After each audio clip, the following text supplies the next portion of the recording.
Hello everyone, my name is Venkatesh and here I am going to explain you about sociology. So this channel is particularly dedicated for humanities subject and some learning instruments also. So sociology and pol science, these are the two subjects which I am going to teach you. And sociology is a really a wonderful subject as far as humanity is concerned, because sociology is also known as mother of social science. So there is a little bit description about me, you can check it. I have done BTech in computer science and engineering. Apart from that, I have 2 MA degrees, which is in sociology and political science. So here I am going to explain you about sociology. So what is sociology? शुरू करते हैं sociology के बारे में। तो देखिए sociology क्या है। सोशोलॉजी जो है it's a product of social interaction and interaction come from socialisation. So basically social interactions जो होते हैं सोसाइटी में, उसी से सोशलाइजेशन जो है इमर्ज होती है और उस सोशलाइजेशन से एक सोसाइटी रिफॉर्म होती है। So basically a web of relationship in any group। अब ये कल्चरिक एसोसिएशन हो सकते हैं, नॉन कल्चरिक भी एसोसिएशन हो सकते हैं। जैसा कि आप ट्राइब्स में देखते हैं, उनमें क्या होता है कि ट्राइब्स में आपस में कल्चरली एक दूसरे से वो अटैच्ड होते हैं तो उनमें एक social consciousness, social solidarity generate होती है, जिसे हम आगे डिस्कस करेंगे। अभी हम बेसिकली समझ रहे हैं कि what is actually sociology is. तो आपने पहले एक तो सोशल इंटरेक्शन समझ लिया कि एक कल्चर ग्रुप के बीच में सोशल इंटरेक्शन होता है, जिससे आप एक दूसरे से बात कर पाते हैं, सोशलाइज हो पाते हैं। आगे बढ़ते हैं। Sociology happens around us, subject develop sociological insight and help us in interpreting social reality. तो देखिए सोशियोलॉजी आपको कहाँ कहाँ हेल्प करता है। आपको हेल्प करता है कि एक आपका सोशलाइजिकल इंसाइट डेवलप होता है और उसे आप इंटरप्रेट कर पाते हैं सोशल रियलिटी में। तभी आप जान पाते हैं कि आसपास की सोसाइटी में क्या हो रहा है, उस सोसाइटी रियलिटी को आप समझ पाते हैं। आपका जो माइंड होता है पर्टिकुलर डायरेक्शन में बिहेव कर पाता है, क्योंकि आप सोशली कल्चरली जो होते हैं मॉडिफाइड हो चुके होते हैं एक टाइम के बाद। तो अब क्या होता है, पहले देखिए रॉ मटेरियल्स क्या होते हैं। कुछ लॉज हैं। लॉज क्या हैं? That is tell by the society. Society के कुछ सोशल नॉर्म्स होते हैं, सोशल रूल्स होते हैं, कुछ क्या लीगल है क्या इलीगल है, वो सब आपको लॉज में बताया जाता है। ठीक है, ये सोसाइटी डिसाइड करती है। किसी भी सोसाइटी में ट्राइब्स हो, कल्चरल ट्राइब्स हो, एथनिक ट्राइब्स हो, ठीक है, मॉडिफाइड वर्जन हो सोसाइटी के, अर्बन सोसाइटी हो, विलेज की सोसाइटी हो, कोई भी सोसाइटी हो, उसके एक सोशल नॉर्म्स होते हैं, रूल्स होते हैं और वैल्यूज़ होते हैं। ठीक है, उसके बाद जो कल्चर वैल्यूज़ होते हैं उसमें कुछ मोरल्स होते हैं, कुछ इमोरल्स होते हैं। अब कल्चर डायनेमिक भी हो सकते हैं और डायनेमिक भी हो सकते हैं। ठीक है, ये चेंज होते हैं रहते हैं टाइम के साथ। देखिए कुछ तो स्टैटिक हैं, फिक्स हैं लॉज, वो चेंज नहीं होते टाइम के साथ, बट कुछ जो है वो डायनेमिक, जैसे जैसे सोसाइटी रिफॉर्म करती है उसके हिसाब से सोशल चेंजेस आते जाते हैं। और ये लॉज और कल्चर व्यूज दोनों मिलके एक सोशल चेंज रिफॉर्म करते हैं सोसाइटी में। ठीक है, आप social change time to time develop होता है। देखिए अब जैसे पहले की जो पाश्चात्य सभ्यता होती थी उसमें अलग अलग सोसाइटी के लोग बिलोंग करते थे, और बेसिक जो मतलब हमारी खेती होती थी, पशुपालन होता था, वही सब करते थे। बट उसमें धीमे धीमे मॉडर्नाइजेशन आया, रिफॉर्म्स आते गए, उसके बाद खेती को हटा के उसके बाद अर्बनाइजेशन का कॉन्सेप्ट आ गया, नगर बसने लगे, फिर म्यूनसिपल कॉरपोरेशंस आ गए। तो there is a change, there is a modernisation. ठीक है, तो वो सोशल चेंज कहाँ से आ रहा है? सोशोलॉजी से आ रहा है। और सोशोलॉजी जो है वो जनरेट कैसे हो रही? सोशल इंटरेक्शन से। और ये जब दोनों लॉज और culture views both together reform करते हैं तो वो एक सोसाइटी में सोशल चेंज आते हैं।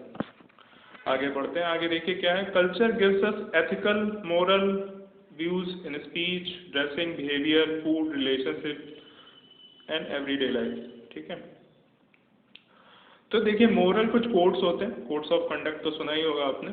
तो वो क्या है, स्पीच में, ड्रेसिंग में कि अब आप जैसे मैरिज में जा रहे हैं तो क्या ड्रेस करके जाएंगे, ऑफिस में जा रहे हैं तो क्या ड्रेसिंग बिहेवियर रहेगा आपका, और आपका बिहेवियर पैटर्न कैसा रहना चाहिए। ठीक है, ऑफिस में जा रहे हैं तो वहाँ पे आपका एक अलग बिहेवियर होता है, घर पे आप रहते हैं तो एक अलग बिहेवियर होता है। अच्छा, फूड भी उसी हिसाब से डिफर करता हो सकता है, ऑफिस में आप कॉफ़ी पी रहे हो, घर में चाय पीते हो, उसी हिसाब से आपके रिलेशनशिप्स होते हैं। एंड एवरीडे लाइफ में आपके कुछ बेसिक कोड ऑफ कंडक्ट होते हैं जो आप फॉलो करते हैं। ठीक है, तो ये बेसिक एथिक्स हैं एंड कोड ऑफ कंडक्ट है। उसके बाद कुछ do use of contemporary events, incident and answer forward and add values, interpretation, comparison, rural points of view, etc. फिर उसमें देखिए सोशल इंजीनियरिंग है, सोशल इंजीनियरिंग है manipulating, rearing identities of people, self gain. इसमें देखिए बेसिक कॉन्सेप्ट देखिए ये है कि incident of answering towards the end, यदि आपसे कोई बात कर रहा है उसको आप रिस्पॉन्स देना चाह रहे हैं, इंटरेक्शन करना चाह रहे हैं, तो वो आप किस वे में करेंगे। ठीक है, अब उसमें कंपैरिजन आप करते हैं, अलग अलग लोगों के पॉइंट ऑफ व्यू हैं, रूरल का अलग पॉइंट ऑफ व्यू है, अर्बन का अलग पॉइंट ऑफ व्यू है। अब इसमें कई चीज़ें हैं सोशल इंजीनियरिंग में, manipulating, rearing identities of people of self can revert in Indian politics. अब देखिए सोशोलॉजी की बिगिन कैसे हुई, रिफॉर्म कैसे हुई sociology, residence, humanism, inquiry, unset from church, modern of ideas. ठीक है, कई सारे रेवोल्यूशन हुए थे, आपको पता ही होगा, फ्रेंच रेवोल्यूशन जिसमें इक्वलिटी, लिबर्टी और फ्रेटर्निटी आया था। ठीक है, तो फ्रेंच रेवोल्यूशन को हमने डायरेक्ट अपने कॉन्स्टिट्यूशन में भी अडॉप्ट किया हुआ है, तो वहीं से ये सारी चीज़ें मर्ज होकर आई हैं, ऐसा कहा जाता है। तो फ्रेंच और अमेरिकन रेवोल्यूशन हुआ, modernity of political ideas, IRC exploration, modernity of economic ideas, trade and science, all they lead to the social change in Europe। ठीक है, तो यूरोप में जो थे ये सारे रिफॉर्म्स आए थे, people reacted, reflected on these changes and the sociology was born।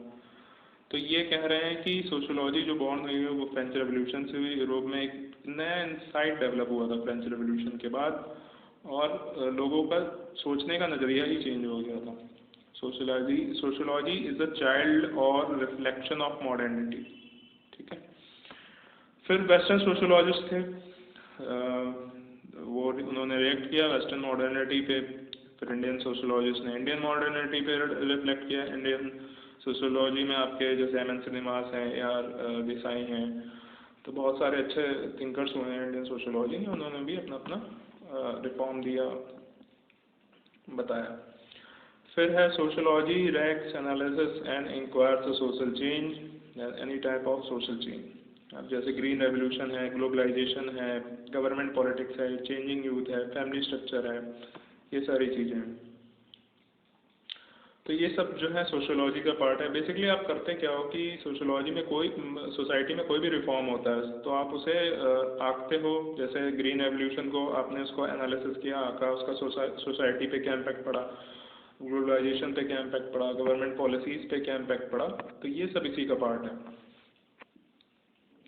फिर हिस्ट्री से आप क्या करते हो, डेटा फैच करते हो, यहाँ से वहाँ से रूट से डेटा निकल जाता है, उससे एक सोशोलॉजिकल इंसाइट डेवलप होता है। ठीक है, साइकोलॉजी क्या स्टडी करता है, वो माइंड और बिहेवियर एनालिसिस को स्टडी करता है, इंडिविजुअल का माइंड कैसे रिएक्ट करेगा, but in a sociological perspective में। पॉल साइंस क्या करता है, pol science steady state, nature, features and theories. ठीक है, देखिए पॉलिटिकल साइंस भी इसी से रिलेटेड है। पॉलिटिकल साइंस बेसिकली स्टेट की बात करता है, नेचर की बात करता है और फीचर्स की बात करता है। पॉलिटिकल थिंकर्स हैं जैसे सोक्रेटिस है, उन्होंने स्टेट का कॉन्सेप्ट दिया है, और भी बहुत सारे हैं पॉलिटिकल थिंकर्स, हॉब्स हैं, तो सब ने, कार्ल मार्क्स भी हैं। We discuss state and society and their influence to each other. अब सोसाइटी का जो है स्टेट पे क्या इम्पैक्ट पड़ेगा, स्टेट का सोसाइटी पे क्या इम्पैक्ट पड़ेगा, दोनों कहाँ से इंटर रिलेटेड हैं, कौन किसे होल्ड करेगा, कौन किसे बाइकआउट करेगा, ये सब जो है आप सोशोलॉजी में स्टडी करते हो, उसका सोशल इम्पैक्ट क्या होगा। बट पॉलिटिकल साइंस आपको बताता है स्टेट क्या है, उसका नेचर क्या है, फीचर्स क्या है और कैसे इंट्रैक्शन हो रहा है। ठीक है, तो ये सारी चीज़ें थी। तो आज के लिए हम इतना ही रखते हैं, आगे फिर हम इसको कंटिन्यू करेंगे। तब तक के लिए नमस्कार, और हमारे चैनल से जुड़े रहिए। Please like and subscribe my channel and stay connected with me. Thank you. Thanks a lot.